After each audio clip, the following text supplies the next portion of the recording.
next speaker is going to be Robert Richter.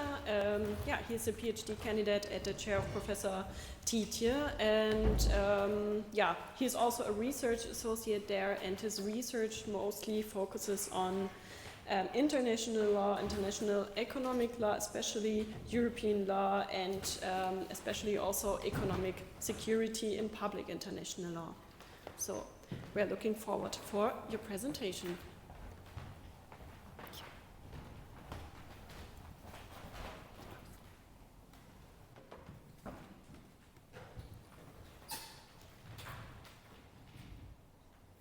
Yes. Thank you very much, Anna, and thank you for hosting me at this conference. Exactly, I want to talk today a little bit more about the Turnberry Deal. We already have heard a little bit about that, but I want to expand a little bit on that, and its implications for the EU's external trade policy. To begin with, well, any discussion about recent EU-US trade relations must start with this picture. You probably remember the scene when the United States President announced sweeping tariffs in an elaborate ceremony in the White House Rose Garden, setting a baseline tariff rate of 10% on imports from all US trading partners, and with additional duties being levied on individual countries based on their respective bilateral goods trade deficit. This was really a massive shift in US tariff policy and led not only to crash in the stock market, but also, probably more importantly, to turmoil in the bond market, which then quickly led the US to provisionally suspend the tariffs, at least for 90 deals, with President Trump announcing he wanted to have time to negotiate trade deals. As modest as he is, he claimed he wanted to achieve 90 deals in 90 days. Well, of course, negotiating a comprehensive trade agreement in 90 days is not possible. So, as Cornelia already mentioned, the Turnberry Deal really is not a trade agreement, but rather a deal, a political understanding on how to proceed forward in the bilateral trade policy. It was agreed upon, let's say it like this, in President Trump's golf resort in Scotland in July of last year. With this famous picture where EU Commission and US administration officials met and agreed on how to proceed forward. At first, it was not really clear what was agreed upon, but in August then some details became clear when a joint statement was published, which, Cornelia already mentioned this, said that the EU was about to eliminate all tariffs on US originating industrial goods, and the US on its part committed to impose a tariff rate ceiling on 15% on nearly all EU imports. As I mentioned, this is not a binding trade agreement, and hence its implementation into EU law did not follow the procedure for international trade agreement under 218 TFEU, but rather it was unilaterally, the EU's commitments were unilaterally implemented, or are about to, they are not, implementation is not quite finished yet via the ordinary legislative procedure. So the Commission published a proposal, Council and Parliament adopted a position, and recently the interinstitutional negotiations concluded with an agreement, and as luck would have it, just this week, a vote was held in the Parliament plenary with a large majority of 440 approving it. So now Council still needs to formally adopt it, and then it is set to become law. Hence, I think it is worth looking at the deal a little more closely and at its compatibility with WTO and also EU law. Starting with WTO law, I don't want to repeat too much. It is a clear violation of the GATT's most favored nation principle, and Cornelia already mentioned this as well. We cannot really justify it under Article 24 GATT because substantially all the trade requires really reciprocal liberalization, and here we have a very one-sided liberalization only on part of the European Union, not at all on part of the US. In fact, the tariffs are rising from a pre-existing MFN tariffs. This is, I think, the main issue here, or the other issues with Article 24 that we've already heard about add to this. Therefore, this justification really doesn't work.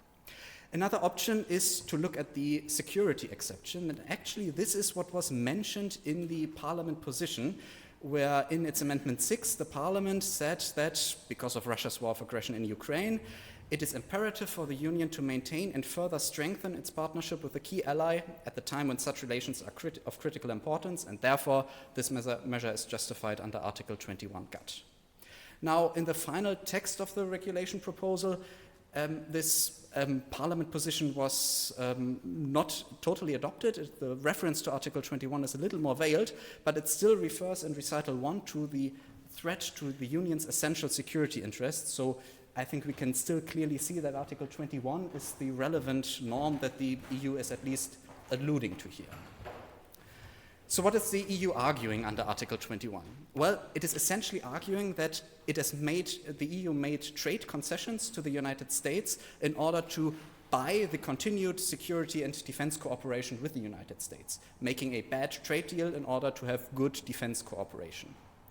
Can we justify this under Article 21 as the EU seems to argue here?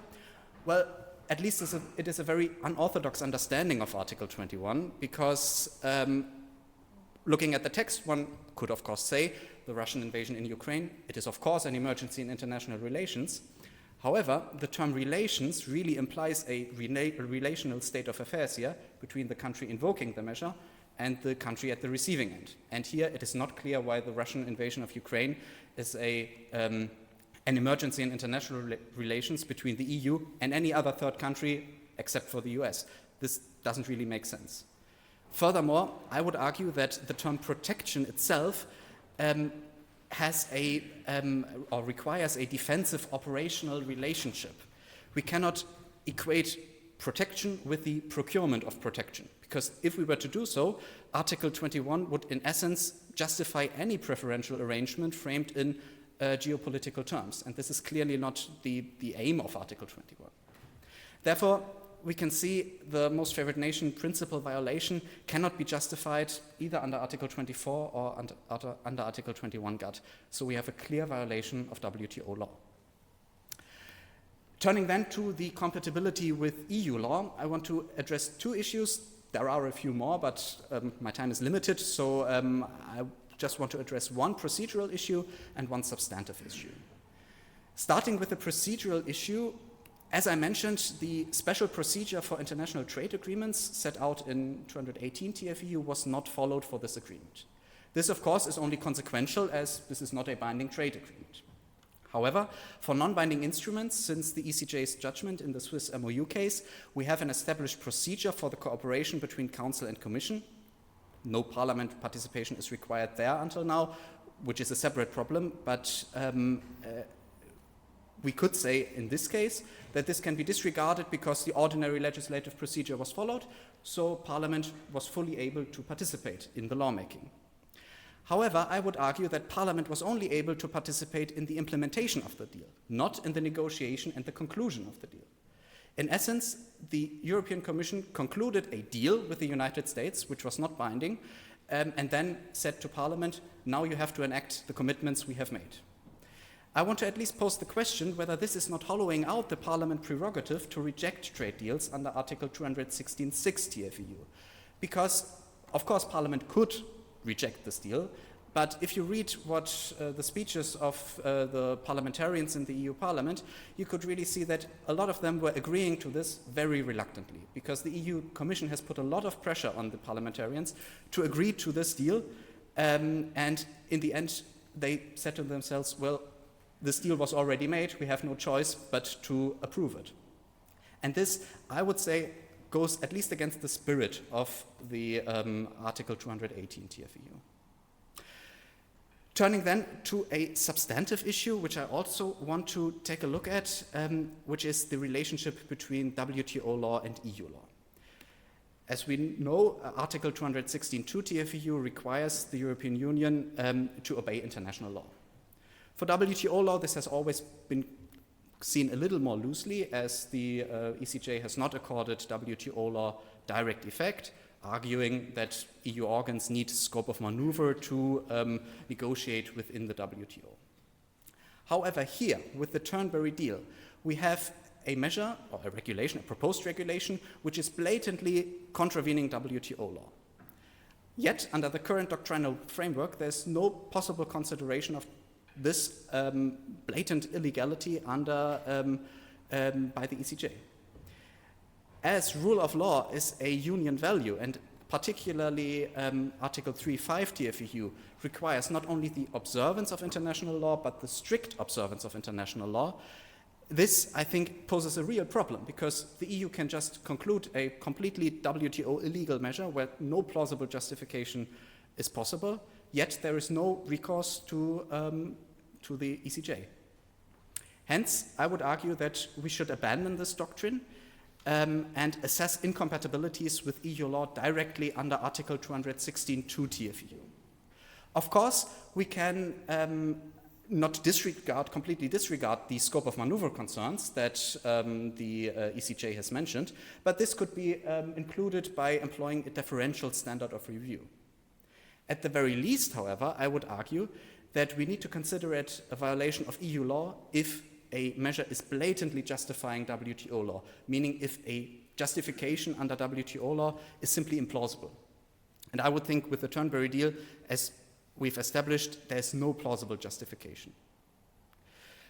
While it is unlikely that such a departure from the existing doctrine will happen anytime soon, I would therefore also propose a second option to basically achieve the same result, but this would be to derive a separate obligation not to blatantly contravene WTO law from the articles of the treaties I already mentioned, concretizing the rule of law commitments, and also Article 206 TFEU, which says, commits the European Union to continue trade liberalization.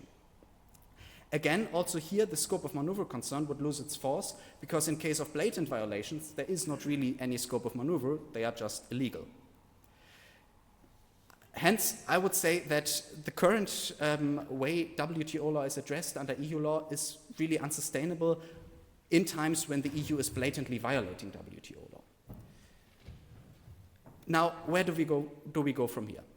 Not to only criticize the European Union, we have to say that during the legislative process, the Parliament did adopt many improvements within the proposed regulations. For example, the suspension clause was expanded, there was a safeguard mechanism included, and a sunset clause introduced in the regulation, all of which make a lot of sense.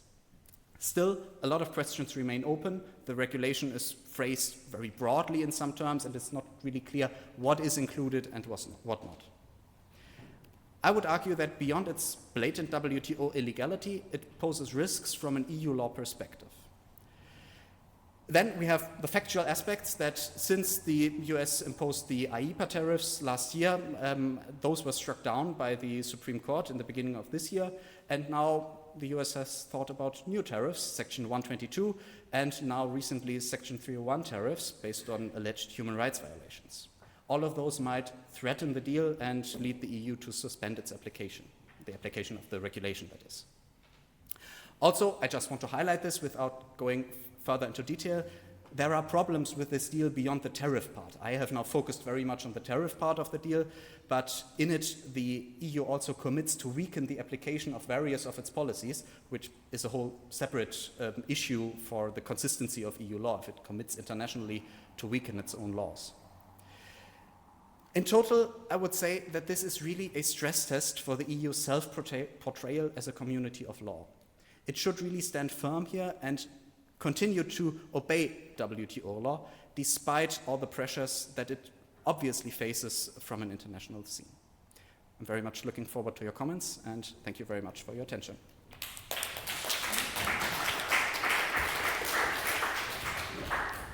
Thank you very much, Robert. Our third and last speaker of this panel is Ovi Efri. He's a PhD candidate at Karoli Gaspar University in Budapest and is currently working at Indonesia's Financial and Development Supervisory Board. And yeah, his research mainly focuses on environmental law and climate litigation. The floor is yours.